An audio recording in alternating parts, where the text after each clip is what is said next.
আরামের তরে ভালোবাসো যদি শীতল গাছের ছায়া, আখেরাত লাগে করো কিছু কাজ, ছাড়ো দুনিয়ার মায়া, ছাড়ো দুনিয়ার মায়া। প্রভুর শরণে ক্ষয় করে দাও তোমার দেহ আর মন, পথিকের বেশে হয়েছে তোমার এ ধরায় আগমন। সব কিছু ফেলে চলে যাবে তুমি, আসলে মরণক্ষণ রে, আসলে মরণক্ষণ। শূন্য হাতে এসেছিলে ভবে, শূন্য হাত চলে যাবে। ধন আর জন, গাড়ি আর বাড়ি সবই পড়িয়া রবে গো, সবই পড়িয়া রবে। ছেলেরা তোমায় কবরে শোয়াবে, পরায় বস্ত্র সাদা কাফন, পথিকের বেশে হয়েছে তোমার এ ধরায় আগমন। সব কিছু ফেলে চলে যাবে তুমি, আসিলে মরণক্ষণ রে, আসিলে মরণক্ষণ।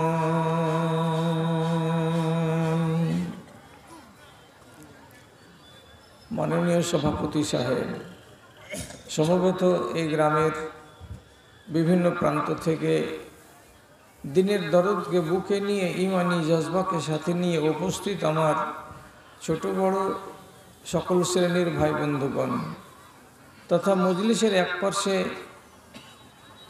অসংখ্য ও অগণন মাত্রায় বসে থাকা আমার আদরের মাতা ও ভগ্নীগণ, আল্লাহর লাখ লাখ শুকরিয়া আদায় করছি আমি এই বলে যে মোটামুটি 40 বছর ধরে এই রাস্তায়, এই এলাকায় ডালকোলা দমোহনা হয়ে চলাচল করি। কত গ্রামে হাজিরি দিয়েছি, কত গ্রামে আজ পর্যন্ত হাজিরি সম্ভব হয়নি। এবার জীবনের শেষ বেলায় বুড়ো বয়সে বাগিলা গ্রামে উপস্থিত হওয়ার আল্লাহ তাআলা সুযোগ করে দিয়েছেন। আমি এটাকে সামনে রেখে আল্লাহ রাব্বুল আলামিনের শুকরিয়া আদায় করেছি, করছি, করব। আপনিও আল্লাহ তাআলার একটু শুকরিয়া আদায় করেন। আপনি কি অজুহাতে শুকরিয়া আদায় করবেন? তো তার জন্য আপনাকে মেন দুটো কথা, তিনটা কথা আপনাকে বলছি। কেন? আপনি বাড়ি থেকে যখন বের হয়েছেন জালসা শুনতে যাব বলে, তখন পায়ে হেঁটে এসেছেন, গাড়িতে এসেছেন, মোটর সাইকেলে এসেছেন, আপনি নেক সংকল্প মনে করে, নেক নিয়ত নিয়ে যে দুটো দিনের কথা শুনব, শুনে নিজের পুরাতন ঈমানটাকে একটু নতুন করব মেজে ঘুষে, এই বাসনা নিয়ে যখন আপনি বেরিয়েছেন, তখন আপনি আল্লাহর পথে বেরিয়েছেন। আসার পথে আপনার পায়ে, আপনার গোড়ালিতে, আপনার পায়ের পাতাতে ধুলো লেগেছে, বালি লেগেছে। এই জিনিসটাকে বাহ্যিক দৃষ্টিতে আমরা হয়তো মনে করি যে ময়লা আবর্জনা লেগে গেল, কিন্তু সহি হাদিস বলছে, একদম সহি হাদিস বলছি আপনাকে, রাসূলুল্লাহ বলছেন, মানিক বাররাত কদমাহু ফি সাবিলিল্লাহি হারামাল্লাহু আলাইহিন নার। কি তরজমা? একটা মানুষ যদি আল্লাহর দ্বীনের ওয়াস্তে বাড়ি থেকে বেরোয়, এবং বাড়ি থেকে বেরিয়ে হাঁটা দেয়, তার পায়ে যদি ধুলো লাগে, বালি লাগে, কাদা লাগে, তো রাসূলুল্লাহ বলছেন এই ধুলো, এই বালি, এই কাদা, এই কাঁটা, এই খোঁচ আল্লাহর জাহান্নাম থেকে তাকে পরিত্রাণ এনে দেবে, তার উপরে আল্লাহর জাহান্নাম হারাম হয়ে যাবে। তাহলে একটা ফজিলতের আপনি কিন্তু ভাগীদার হয়ে গেছেন, পায়ে ধুলো লাগিয়ে এখানে এসেছেন। 2 নম্বর কথা, আপনি নিয়াত করেই বেরিয়েছিলেন ওখানে যাব, ইশতেহারে যে সমস্ত মাওলানাগুলোর নাম আছে তাদের মুখ থেকে কিছু দ্বীন ও ঈমানের কথাগুলো শুনব, কিছু শিখব, কিছু জানব, কিছু ভুল ভ্রান্তিগুলোকে দূর করব বলে একটা পবিত্র বাসনা নিয়ে আপনি বাড়ি থেকে বেরিয়েছেন। এই যে বসে বসে শুনছেন কথাগুলো, এর ব্যাপারে আল্লাহ তাআলা কি বলছেন? ওয়াল্লাযীনা ইয়াসতামিউনাল কাওলা ফায়াত্তাবিউনা আহসানাহু উলাইকাল্লাযীনা হাদাহুমুল্লাহু ওয়া উলাইকা হুম উলুল আলবাব। কি তরজমা? যে মানুষেরা কোনো এক জায়গায় গিয়ে বসে কিছু দ্বীনের কথা শুনে, কিছু ঈমানকে বৃদ্ধি করার কথা শুনে, শোনার পরে 20টা 30টা 40টা 50টা কথার ভিতর থেকে ওকে যেটা পছন্দ লাগলো, ভালো লাগলো, সেই কথাগুলো 3টা 4টা 5টা 7টা মনে গেঁথে নিল, হৃদয়ে গেঁথে নিল, মগজে বসিয়ে নিল, আর তাকে এসে স্বীকৃতি দিয়ে বলল এই কথাটি খুবই ভালো, আমাকে বড্ড ভালো লাগলো, আমি এই কথাগুলোকে মেনে চলবো, কোনোদিন আমি গা ঝাড়া দিয়ে চলবো না। যদি এইরকম মজলিসে কিছু কথা শোনার পরে কিছু কথাকে মেনে নেওয়ার মতো বাসনা প্রকাশ করতে পারে, তাহলে আল্লাহ তাআলা কি বললেন? এই মানুষগুলোকে আমি হিদায়াত দান করেছি। তারপরে বলছেন উলাইকা হুম উলুল আলবাব, এই লোকগুলোই হলো চালাক, এই লোকগুলোই হলো চতুর, এই লোকগুলোই হলো বড্ড হুঁশিয়ার।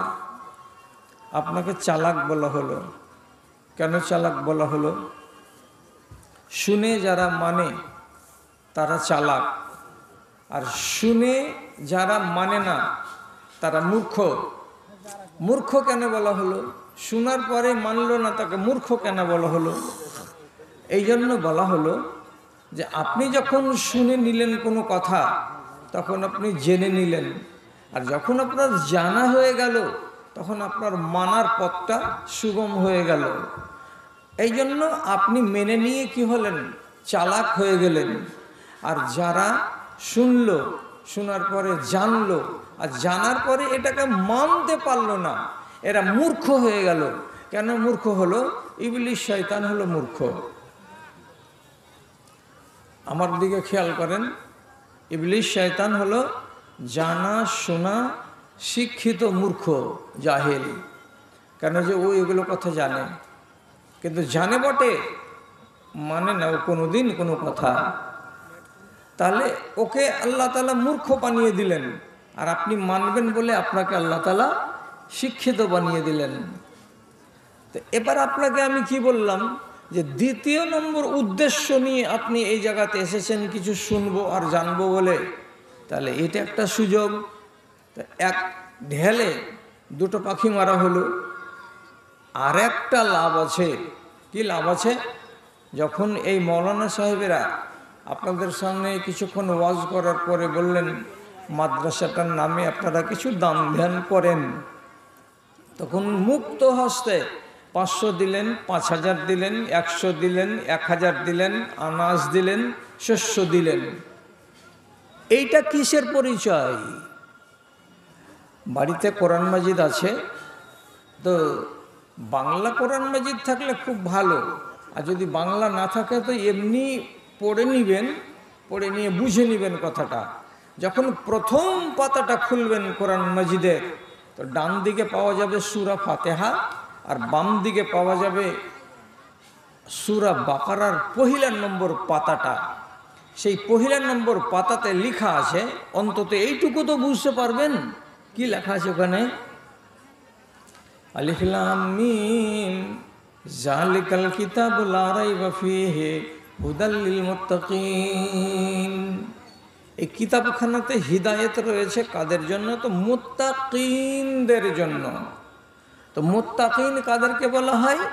তো মুত্তাকিন কাদেরকে বলা হয় তার পরিচয় আল্লাহ তাআলা ৩ নম্বর আয়াতে দিচ্ছেন। কি বলে?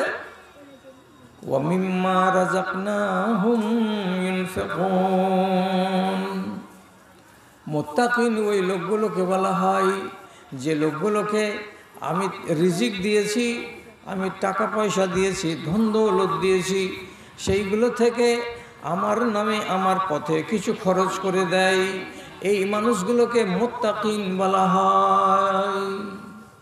তাহলে ভাইজানেরা যতটা লোক আছেন কথাটার প্রতি এবার খেয়াল করেন, গুটিয়ে নি কথাটাকে। কি আপনি একটা কাজে বেরিয়ে এসেছেন আজকে জালসা শুনবেন বলে, তো এক কাজে বেরিয়ে কতটি আপনি উপকারে উপকৃত হলেন খেয়াল করেছেন না? আপনার আশাও মোবারক, আপনার কথাগুলো শোনাও মোবারক, আর আপনি যে টাকা পয়সাগুলো দিয়েছেন এটাও আপনার জন্য মুবারক। তাহলে তিনটা জিনিস আর ফ্যাসিলিটি আপনি এখানে এসে পেয়ে গেলেন এক চান্সে। তাহলে আমি জীবনের প্রথম এসেছি বলে আল্লাহর শুকরিয়া আদায় করছি, আর আপনি ৩ রকমের সুবিধা ভোগ করবেন বলে আপনি আল্লাহর শুকরিয়া আদায় করুন। আমরা একবার মোহাব্বতের সাথে ২ দল মিলে অন্তরের অন্তরস্থল থেকে একদম প্রেম ভালোবাসা সহকারে আওয়াজ করে একবার আল্লাহর শুকরিয়া আদায় করুন। বলুন তো সবাই মিলে মোহাব্বতের সাথে আলহামদুলিল্লাহ। আল্লাহর শুকরিয়া আমরা উভয় পক্ষ করলাম। কেন করবেন না? নুন খেলে গুণ গাও কথাটি কাজের, নুন খেলে গুণ গাও কথাটি কাজের, ঘোষণা করেছে খোদা স্বয়ং কোরআনে। মানুষের বাচ্চারা হাত তুলে সাড়া দাও, কে কে মানো না আর কে বা মানে। ঢেকে আর লাভ কি হাল বলি তোমাদের, ধর্মের মাথা ভেঙে খেয়েছো প্রভু গো, খবর এদের তুমি রেখেছো। স্নেহ দিয়ে ভালোবেসে ক্ষুধাই আহার দিয়ে ধরাই যাদের তুমি আবাদ করেছো। কি খেলাই মেতেছে কার গায়ে জপমালা, প্রভু গো খবর এদের তুমি রেখেছো, খবর এদের তুমি রেখেছো। এবার কাজের কথাতে আসি। এটি হলো প্রাসঙ্গিক কথা। ভাই আমার, আপনি জানেন কি আল্লাহর দুনিয়াতে জান্নাতি লোকের সংখ্যা বেশি না জাহান্নামী লোকের সংখ্যা বেশি? আপনার জ্ঞানে আছে, জানা আছে? কেউ বলেছে আপনাকে? যদি না জেনে থাকেন তাহলে ভালো করে বুঝেন, আল্লাহর দুনিয়াতে এখন যত লোক আছে এর ভেতরে বেশিরভাগ হলো আল্লাহর জাহান্নামের লকড়ি বা ইন্ধন।